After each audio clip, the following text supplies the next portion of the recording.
আল্লাহর নবী সাল্লাল্লাহু আলাইহি ওয়াসাল্লাম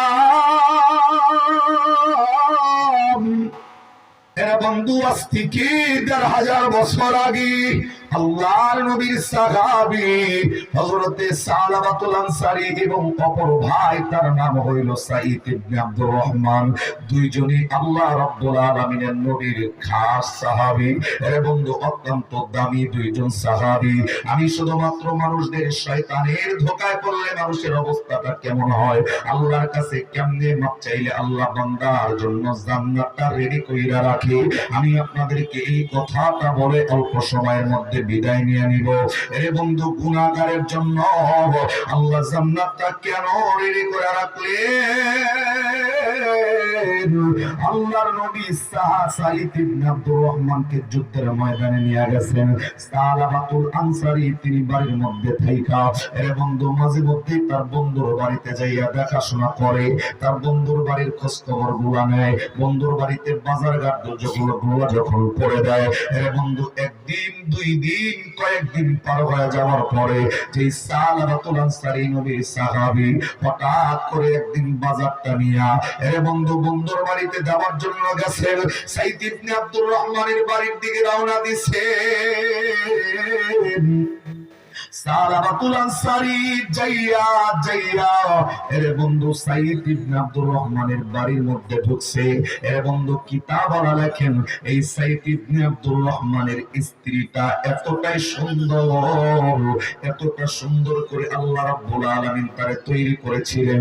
এই সাঈদ ইবনে আব্দুর রহমানের স্ত্রীর বাড়ির মধ্যে তার অপর বন্ধু সালাবাতুল আনসারী বাজারের ব্যাগটা নিয়ে যখন বাজার যাওয়ার জন্য গেছে, হাতটা বের হয়ে যাওয়ার পর বন্ধু যখন বাড়ির ব্যাগটা যখন হাতের মধ্যে তুলে দিবেন, সালাবাতুল আনসারী তার বন্ধুর হাতের মধ্যে অন্য নিয়তে গুনাহের নিয়তে হাতটা ধরে ফেলছে।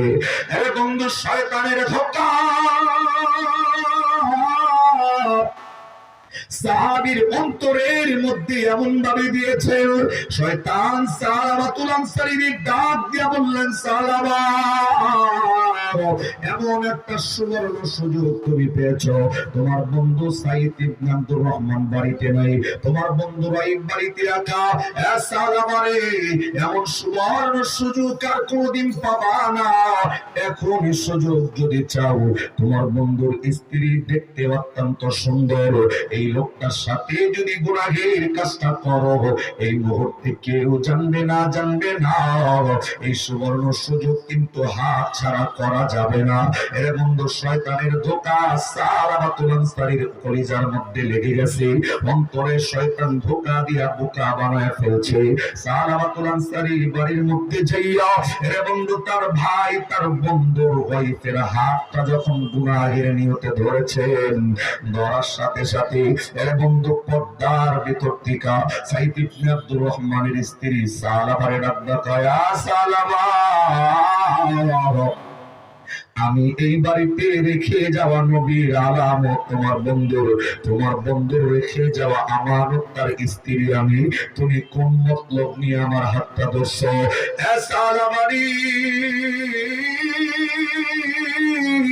নবী তোমার উপর বিশ্বাস করে আল্লাহর নবী তোমার বন্ধুর স্ত্রীকে আমানত হিসাবে রাখছে, তুমি গুনাহের নজর দিয়া, তুমি গুনাহের মতলব নিয়ে তোমার হাতটা বাড়ায় দিলা। সালাবা, অন্তরের মধ্যে কি আল্লাহ রাব্বুল আলামিনের জাহান্নামের আগুনের ভয় নাই? অন্তরের মধ্যে আল্লাহর জাহান্নামের আগুনের ভয়টা কি নাই? নবী যদি চলে আসে, তুমি যে আমানতের খেয়ানত করতেছো, আল্লাহর নবীর কাছে কি জবাবটা তুমি দিবা? এর বন্ধু, জাহান্নামের ভয় কি তোমার মধ্যে নাই? আল্লাহর ভয় কি তোমার মধ্যে নাই? কিয়ামতের ময়দানে আল্লাহর কাঠগড়ায় দাঁড়ায় কি জবাব দিবা আমানতের খেয়ানত করার কথা? আমার ভাইরা, সালাবাতুল আনসারী এর বন্ধু শুধুমাত্র জাহান্নামের ভয়ের কথা শুনে অন্তরের মধ্যে আল্লাহর ভয়টার সাথে সাথে ঢুকে গেছে, জাহান্নামের ভয়টার সাথে সাথে অন্তরের মধ্যে ঢুকে গেছে। হাতটা ছাইরা দিয়া এ বন্ধু চোখের পানিটা ছাইরা এই সালাবাতুল আনসারী চিৎকার করে করে আল্লাহরে ডাকতেছেন, আল্লাহ আমি নবীর সাহাবী হইয়া নবীর দেওয়া আমানত আমি রক্ষা করতে পারলাম না। এ আল্লাহ আমি তো অন্যায় কইরা ফেলছি, আমি তো আমার বন্ধুর স্ত্রীর হাত ধইরা ফেলছি। আল্লাহ আমি তো গুনাহগার, আল্লাহ আমি তো গুনাহ কইরা ফেলছি। আল্লাহ কেমনে কেমনে তোমার সামনে কিয়ামতের ময়দানে দাঁড়াবো? আল্লাহ কেমনে তোমার জাহান্নামের আগুন সহ্য করব? আমার ভাইরারি আল্লাহর নবীর সাহাবী মালিকের দিকে তাকাইয়া, আকাশের দিকে তাকাইয়া বারবার আল্লাহর ডাক দেখায়, আল্লাহ আমি যে অপরাধটা করলাম, আল্লাহ এই অপরাধের ক্ষমা কি তোমার কাছে পাবো কিনা? আল্লাহ এই গুনাহের মাপ কি আমি তোমার কাছে পাবো কিনা? কথাটা বইলা আকাশের দিকে তাকাইয়া চোখের পানি ছাড়তেছেন আর চিৎকার করে করে যখন আল্লাহকে ডাকতেছিল, এরে বন্ধু দুনিয়ার জমিনের কোন মানুষের জানাই নাই আল্লাহরে ডাকতেছে আর চোখের পানিটা ছাইরা জঙ্গলের মধ্যে গিয়া সালাবাতুল আনসারী সিজদায় করে কান্না করতেছে। এরে বন্ধু কান্না করতে করতে মাত্র কয়েকদিন পরে এরে বন্ধু তার বন্ধু সাইদ ইবনে আব্দুর রহমান যুদ্ধের ময়দান থেকে ফিরছে। বাড়ির মধ্যে এসে ডাক দেয়, আমার বন্ধু কই? তোমাদের দেখাশোনা কেমন করছে জানাও। তার স্ত্রী ডাক দেয়, আপনার বন্ধু তুই এই কাজটা করে ফেলছে, শয়তানের তাড়নায় সে তো আমার হাতটা ধরে ফেলছিল। এরে বন্ধু সালাবাতুল আনসারীর কথা জিগায়, আমার বন্ধু কই বলো? ডাক দেয়, জানা নাই কোন জায়গায়, তবে আকাশের দিকে তাকাইয়া চিৎকার করে করে জঙ্গলের দিকে হয়তো চলে গেছি। এরে বন্ধু হইয়া সালাবাতুল আনসারীকে ডাকার জন্য সাইদ ইবনে আব্দুর রহমান জঙ্গলের মাঝখানে যাইয়া বন্ধুর দিকে তাকায় দেখে বন্ধু সামান্য একটু অপরাধের কারণে এরে বন্ধু সিজদায় পড়ে পড়ে চোখের পানিটা ছাইরা দিয়া কান্না করতেছে। সাইদ ইবনে আব্দুর রহমান এরে বন্ধু সাহাবাতুল আনসারীর কাছে যাইয়া আস্তে করে ডাক দেয়, বন্ধু রে এরে সালাবা মদিনায় চল, আর কান্না করার প্রয়োজন নেই, নবীর কাছে চল, নবীর কাছে যায় মাপ চা, আল্লাহর কাছে যায় মাপ চা, আল্লাহ রাব্বুল আলামিন তোর অপরাধ মাফ কইরা দিবে। এরে বন্ধু ভুল করে ভুল বুঝতে পারার পর চোখের পানি ছাইরা দিয়া কাঁদতেছে, অপর বন্ধু মাফ করছে, তারপরেও চোখের পানি ছাড়া বন্ধ হয় না। সালাবারে ডাক দেয়, চল মদিনায় যাই। সালাবা ডাক দেয়, বন্ধু আমি যে অপরাধটা করছি আমি কেমনে আল্লাহর সামনে দাঁড়াবো, কেমনে আল্লাহর জাহান্নামের আগুন আমি সহ্য করব, আমি আমার চেহারাটা কেমনে আমার নবীরে দেখাবো? ডাক দেয়, চল মদিনায়। বারবার বলা পরে সালাবাতুল আনসারী মাথা উঠায় না, আস্তে করে ডাক দেয়, বন্ধু আমারে যদি মদিনায় নিতে হয় আমাকে এমনি হাঁটায় মদিনাতে নিস না, আমি তো জাহান্নামে গুনাহ করে ফেলছি, জাহান্নামে যাওয়ার মতো গুনাহ অপরাধ করে ফেলছি, আমার যদি মদিনায় নিতে হয় আমার দুইটা হাত ঘাড়ের সাথে বেঁধে জাহান্নামের মতো জাহান্নামী মানুষের মতো আমার মাজার মধ্যে রশি লাগাইয়া টানতে টানতে আমাকে মদিনায় নিয়ে চল, কেননা আমি সম্মান পাওয়ার যোগ্যতা রাখি না, আমি তো গুনাহগার, যদি আমাকে নিতে হয় জাহান্নামের মানুষের মতো টেনে টেনে নেওয়া লাগবে। আমার ভাইরা অপর বন্ধু ঠিক এই লোকটার কথা মানার জন্য সালাবাতুল আনসারীর কথাটা মানার জন্য এরে বন্ধু ওই সামান্য অপরাধের কারণে দুইটা হাত এমনি গাড়ির সাথে বেঁধে মাজার মধ্যে রশি লাগাইয়া টানতে টানতে জাহান্নামের মতো করে মদিনার দিকে নিয়ে যাওয়া হচ্ছিল। সালাবাতুল আনসারী এখনো চোখের পানি ছাইরা দিয়া কান্না করতেছে, সাইদ রশি দইরা টানতেছে, চল মদিনায়, নবীর কাছে চল। সালাবাতুল আনসারী পিছন দিক থেকে ডাক দেয়, বন্ধু নবীর সামনে আমার নিস না, কেননা আমি সালাবাত তো আমার নবীর আমানতকে রক্ষা করতে পারি নাই, এই গুনার চেহারাটা আমি আমার নবীর দেখাইতে পারবো না। সালাবাতুল আনসারী এরা বন্ধু সাইদকে ডাকতে বলে, বন্ধুরে আমারে সর্বপ্রথম নবীর সাহাবী আবু বকরের কাছে নিয়ে চলো, আমি আবু বকরের কাছে যা জিজ্ঞাসা করতে চাই আমি যে অপরাধটা করে ফেলছি আল্লাহ রাব্বুল আলামিন কি আমার এই অপরাধের মাফ করবে কিনা, আল্লাহ কি আমার এই অপরাধটা ক্ষমা করবে কিনা। সাইদ ইবনে আব্দুর রহমান এরা বন্ধু রশি ধরে টানতে টানতে নবীর কাছে যায় নাই, আবু বকরের বাড়ির সামনে গিয়া হাজির। আবু বকরকে ডাক ডাকে, আবু বকর সাহারা ভাই সে আপনার লগে দুইটা কথা বলতে চায়। আবু বকর বাইরে বের হইয়া তাকাইয়া দেখে সালাবাতুল আনসারীর গলার মধ্যে হাত বাঁধা, মাজার মধ্যে রশি লাগানো। তোমার অবস্থা কেমন কেন হইল, বিস্তারিত পিছনের ছোট্ট গুনাহের বিবরণ দিছি। আবু বকর বলেন না, বলেন না, বলেন না, এই অপরাধটা কি আল্লাহ রাব্বুল আলামিন আমারটা মাফ কইরা দিব কিনা। আবু বকর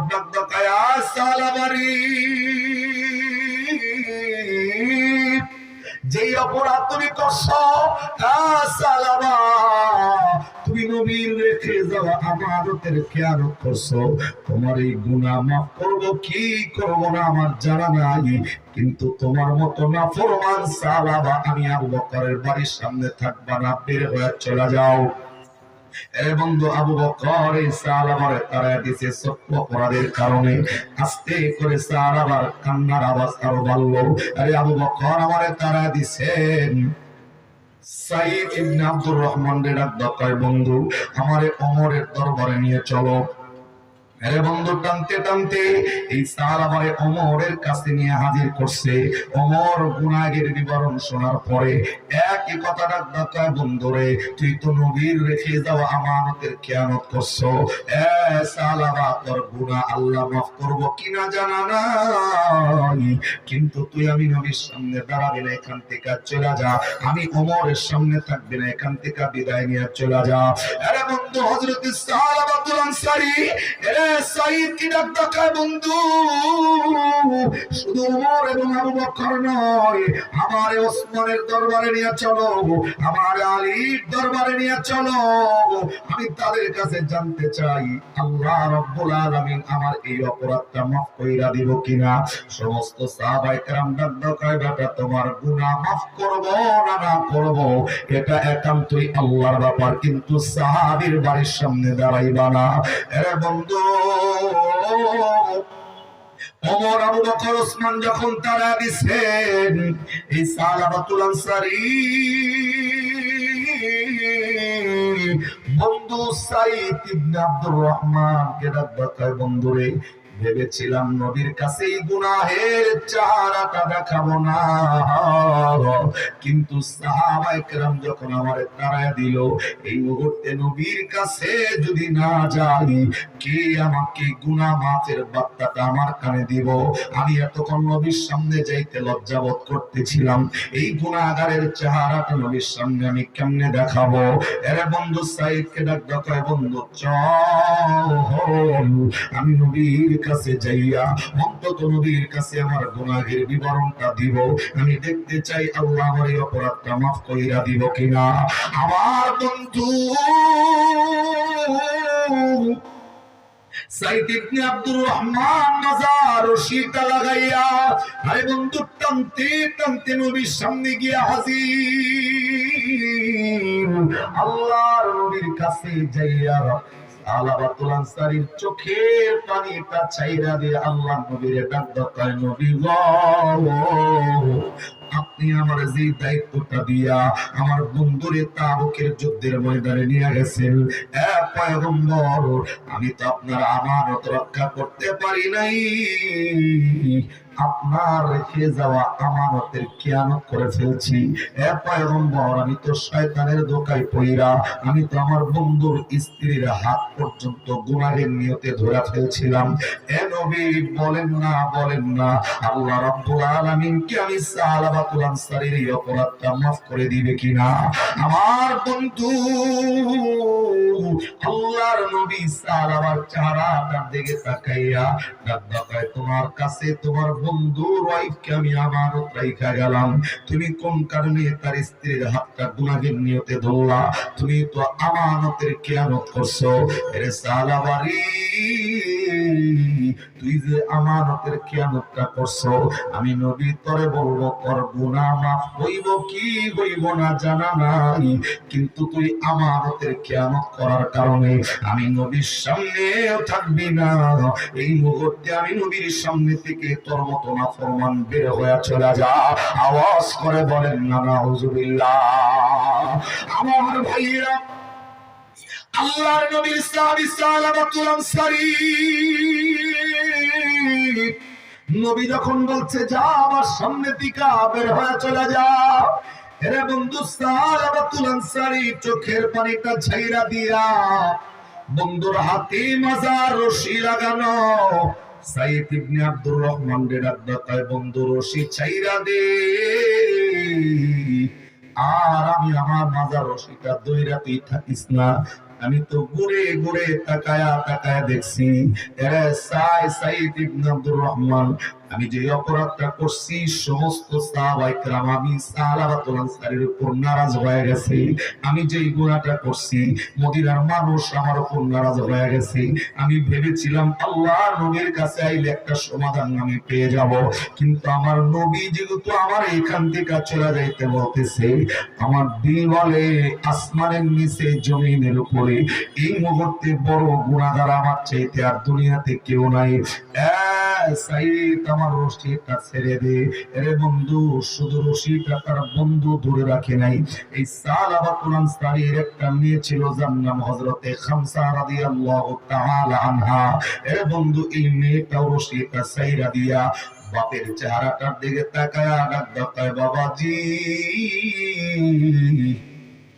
অপরাধ করছেন, সমস্ত অপরাধের নিয়মগুলা ঘুরে ঘুরে দেখলাম। সাহাবায়ে কেরামের সামনে গেছেন, কেউ সাহাবী আপনারে জায়গা দেয় নাই। মদিনার মানুষ আপনার উপর নারাজ, এবং কি নবী রাহমাতাল লিল আলামিন আপনার উপর নারাজ হয়ে গেছে। যেহেতু সকলে আপনার গুনাহের কারণে আপনার উপর নারাজ, আমি আপনার মেয়ে খামসা, আমি আপনারে বলবো যতদিন পর্যন্ত এই গুনাহের মাপ আল্লাহ আপনারে না দিবে, আমি মেয়ে আপনি বাবারে আব্বা বলে আর ডাক দিব না। এরা বন্ধু সালাবাতুল আনসারীর মেয়ে যখন লাগদা বলছে, বাবা আল্লাহর পক্ষ থেকে যদি গুনাহ মাফ না হয়, আমি মেয়ে হই আপনি বাবারে আজকে পর থেকে কোনোদিন বাবা বলে ডাকবো না। সালাবাতুল আনসারীর চোখের পানিগুলা টস টস করে জমিনে পড়তেছিল। আরে এমন একটা অপরাধ করে ফেলছি, মদিনার সাহাবায়ে কেরাম নারাজ হয়ে গেল। এমন একটা অপরাধ করে ফেলছি, আল্লাহর নবী পর্যন্ত নারাজ হয়ে গেল। এমন একটা অপরাধ করছি, আমার মেয়ে আমারে মা বাবা বলে আজকে থেকে অস্বীকার করতেছে।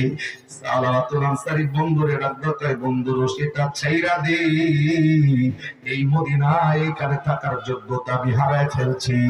আমার ভাইরা,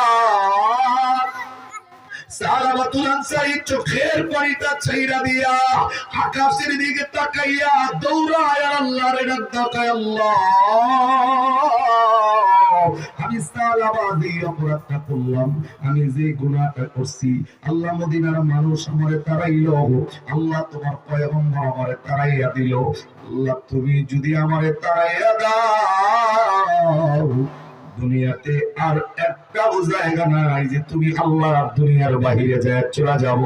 আল্লাহ মদিনার মানুষ নবী পর্যন্ত যদি তাড়ায় দিল, আমার উপর নারাজ হয়ে গেল, আল্লাহ তুমি যদি আমার উপর নারাজ হয়ে যাও, আল্লাহ আমার আর তো কোনো আল্লাহ নাই তুমি ছাড়া, যে তুমি ছাড়া অন্য কোনো মালিকের কাছে যায় মাফটা চাইব। আল্লাহ আমি অপরাধ তো করে ফেলছি, আল্লাহ আমি তো গুনাহ করে ফেলছি, আল্লাহ আমার অপরাধটা কি মাফ করে আমারে কবুল করা যায় না?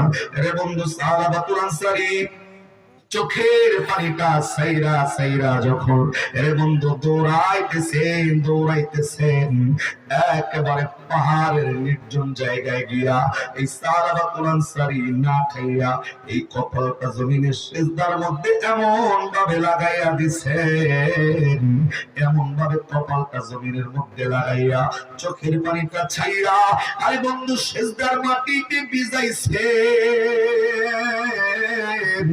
এমন ভাবে মালিকের কাছে মাপ চাইছেন, আল্লাহর কাছে এমন ভাবে কান্না করছেন।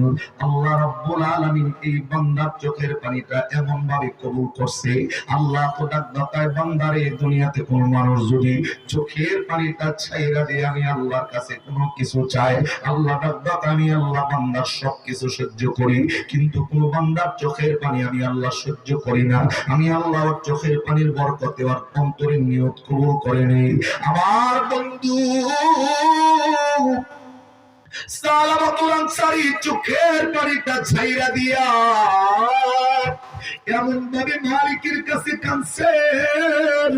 আরে বন্ধু আল্লাহ রাব্বুল আলামিন জিবরাইল রে নবীর কাছে পাঠাইয়া আল্লাহর কোরআনের একটা আয়াত নাযিল করে দিয়েছেন। আল্লাহ শুধুমাত্র এই সালাবার জন্য আল্লাহ কোরআনের একটা আয়াত নাযিল করে বলেন, ওয়াল্লাযীনা ইযা ফাআলু ফাহিশাতান আও যালামু আনফুসাহুম যাকারাল্লাহ। আল্লাহ এই আয়াতটা এই সালাবার জন্য নাযিল কইরা জিবরাইল রে পাঠিয়ে দিয়েছে। জিবরাইল নবীর কাছে যাইয়া নবীর দুইটা প্রশ্ন জিগাইবা। জিবরাইল আইসা নবীর ডাকবা, কই নবী গো, আল্লাহ জিগাইছে নবী বলেন না হেদায়েতের মালিক কে? আল্লাহর নবী ডাকবা, কই হেদায়েতের মালিক তো আল্লাহ। জিবরাইল ডাকবা, কই নবী বলেন না বান্দা গুনাহ করার পর এই গুনাহ মাফ করার দায়িত্ব একমাত্র কার? আল্লাহর নবী ডাকবা, কই গুনাহ মাফ করার দায়িত্ব আল্লাহর। জিবরাইল ডাকবা, কই নবীজি আপনার একজন সাহাবী সালাবাতুল আনসারী, এই সালাবা অপরাধ করার পর আপনার কাছে আইছে, লোকটারে আপনি আল্লাহর কাছে মাপ চাওয়া, আপনি লোকটা কান্না করতেছিল, আপনি নবী এই লোকটারে আপনি নবীর সামনে থেকে তাড়াইয়া দিয়েছেন। নবী জানেন না ওই বান্দা এমন ভাবে মালিকের কাছে চোখের পানি ছাড়ছেন, আল্লাহ রাব্বুল আলামিন ওই বান্দার তওবাটা এমন ভাবে কবুল করছে। আল্লাহ শুধু গুনাহ মাফ কইরা দেয় না, আল্লাহ ওই বান্দার গুনাহ মাফ কইরা ওই বান্দার জন্য আল্লাহ কোরআনের আয়াত নাযিল করে দিয়েছে। আওয়াজ করে বলেন না সুবহানাল্লাহ। আরে বন্ধু অনেক লম্বা কথা সংক্ষেপ বলি। জিবরাইল আমিন নবীর সুসংবাদটা দেওয়ার পর আল্লাহ নবী সাহাবায়ে কেরামদের ডাক দেয়া বলছেন, আবু বকর, ওমর, ওসমান, আলী এর বন্ধু সাহাবী পাঠাইয়া তার মধ্যে আরেকজন সাহাবী হযরত সালমান ফারসি রাদিয়াল্লাহু তাআলা আনহু ডাক দেয়া, সাহাবী যাও আমার যে সাহাবার জন্য আল্লাহ কোরআনের আয়াত নাযিল করছে ওই সাহাবীটারে আমার সামনে নিয়ে আয়। আরে বন্ধু অনেক লম্বা কথা সংক্ষেপ বলি। সাহাবার এই বন্ধু খোঁজ নেওয়ার জন্য আবু বকর, ওমর এবং কি হযরত সালমান ফারসি, ওসমান রাদিয়াল্লাহু তাআলা আনহু যখন সাহাবার খোঁজ করতেছেন, কই সাহাবা কোন জায়গায় যায় গুনাহের জন্য কান্দে, तमाम জায়গায় খুঁজা পায় না কোন জায়গায় সাহাবা। আরে বন্ধু ঘুরতে ঘুরতে পেরেশান হইয়া কিছু রাখাল মানুষের সাথে দেখা হয়েছে। ডাকবাকার বন্ধু তোমরা কি সালাবাত নামে কোন মানুষরে দেখছো নাকি? রাখাল মানুষগুলা ডাকবাকায় না এই নামের কাউরে চিনি না, কিন্তু গভীর রাত্রিতে ওই যে পাহাড়ের গুহা থেকে গুনগুন সুরে কান্নার আওয়াজগুলা ভেসে আসে, যে গুনগুন কান্নার আওয়াজের কারণে আমাদের রাতের ঘুম হারাম হয়ে যায়। মানুষটা এমন ভাবে আল্লাহর কাছে গুনাহের জন্য কান্দে, ওই পাহাড় থেকে গভীর রাত্রিতে এমন ভাবে আওয়াজ আসে যে আওয়াজে রাত্রিবেলা আমরা ঠিক মতো ঘুমাইতে পারি না। আবু বকর ডাক দেয়, এই ওমর, আরে চল আর অন্য কারো কাছে কোনো জায়গায় খোঁজার প্রয়োজন নাই, যেই জায়গায় মানুষ কান্না করলে আশেপাশের মানুষ ঘুমাইতে পারে না, এই মানুষটা অন্য কেউ নয়, ইনি হবে হযরতে সালাবা আনসারী। এর বন্ধু সাহাবায়ে কেরাম চলে গেছেন। আমার ভাইরা সালাবা রাদিয়াল্লাহু তাআলা আনহুর কাছে যাইয়া আবু বকর যায়া অন্ধকারের মধ্যে পাহাড়ের গোড়ায় ডাক দেয়, সালাবারি মাথা তোলার কান্না করার কোনো প্রয়োজন নাই। অন্ধকার ফজরের নামাজের আগ মুহূর্তে এর বন্ধু আবু বকর যখন ডাকদা বলতে সালাবা মাথা তোল মদিনায় চল, সালাবা মাথা না উঠাইয়া ডাকদাকে আমি জানি আপনি আবু বকর, যদিও অন্ধকারে কিছু দেখা যায় না কিন্তু আপনার কণ্ঠে আমি বুঝতে পারছি আপনি নবীর সাহাবী আবু বকর। এই আবু বকর কেন আসছেন বলেন না? আবু বকর ডাকদা চল মদিনায় নবীর কাছে চল। সাহাবা ডাকদা না না আবু বকর আমি গুনাহ করছি আপনি আমারে তাড়াইয়া দিয়েছেন। আবু বকর ওমর ওসমান আলী সকলে আমারে তাড়াইয়া দিয়েছেন, আমার নবী আমারে তাড়াইয়া দিয়েছে। যতক্ষণ পর্যন্ত আল্লাহ আমার গুনাহটা মাফ না করব আমি সাহাবা ততক্ষণ জমিনের থেকে মাথা তুলব না। আবু বকর ডাকদা কয় সাহাবা মাথা তোল, তোর চোখের পানিটা আল্লাহর কাছে এমন ভাবে কবুল হয়ে গেছে, আল্লাহ শুধু গুনাহ মাফ কইরা দিয়া ক্ষান্ত হয় নাই, আল্লাহ তোর জন্য আল্লাহ পবিত্র কোরআনের আয়াত নাযিল করে দিয়েছেন। আর একবার আওয়াজ করে কন্যা সুবহানাল্লাহ। এই বন্ধু সংক্ষেপ আরো সংক্ষেপ করে বলি, সালাবাতুল আনসারীর লগে লইয়া আস্তে আস্তে করে যখন মদিনার কাছে কাছে চলে আসছেন, একেবারে ফজরের নামাজের সময় আল্লাহর নবী ফজরের নামাজের ইমামতিতে দাঁড়ায় গেছেন। এর বন্ধু সাহাবায়ে কেরাম সহ সাহাবাতুল আনসারী নবীর পিছনে যখন নামাজের মধ্যে দাঁড়াইছে, আল্লাহর নবী প্রথম রাকাতে যখন তেলাওয়াত করতেছিল আল্লাহুম তাকাসুর হাত্তা যুরতুমুল মাকাবির, এর বন্ধু এমন একটা আওয়াজ পিছনে হইছে যে বিকট আওয়াজে সাহাবায়ে কেরাম নামাজের মধ্যে ভয়ে থরথর করে কাঁপতেছিল। আবার আল্লাহর নবী যখন পড়েন হাত্তা যুরতুমুল মাকাবির,